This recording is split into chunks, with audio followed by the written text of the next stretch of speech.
We have all the developing news. We're gonna get to Ukraine. We're gonna get to Russia. We're gonna get to the skating, but we've got big news happening in this country. It is a huge smackdown for the Trump family in a New York courtroom today.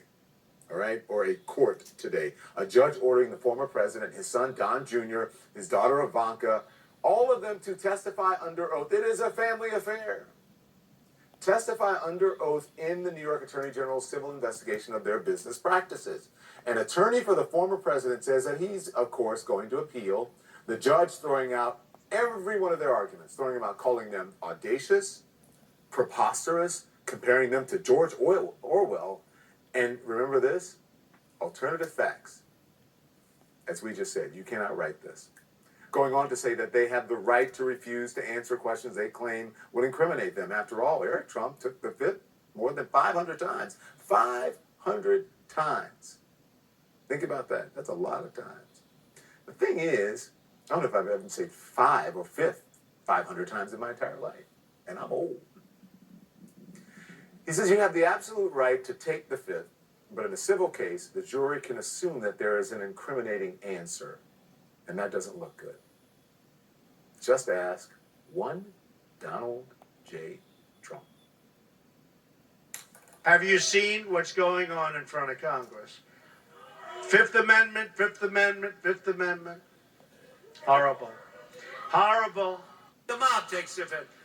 If you're innocent, why are you taking the Fifth Amendment?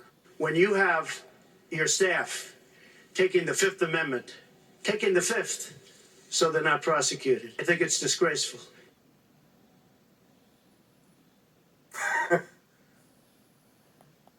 So here we are. Today's ruling coming just days after the accounting firm the former president and his businesses used for years unceremoniously dumped them, saying it could no longer vouch for the financial statements it has compiled over the past decade. So today's ruling is bad news on top of bad news on top of bad news for the Trump family. So let's remember, the former president is what you'd have to call an expert at depositions. He once estimated he has given more than 100 of them. Remember the time in a deposition that he couldn't remember whether he had said that he had the world's greatest memory? Couldn't remember. Did I say I have a great memory or one of the best in the world? One of the best in the world is what the reporter reported you to say. I mean, I don't remember that. Okay. As good as my memory is, I don't remember that. Again. God. We got a lot more to come on that in just a moment. Meanwhile, nobody seems to believe that Vladimir Putin has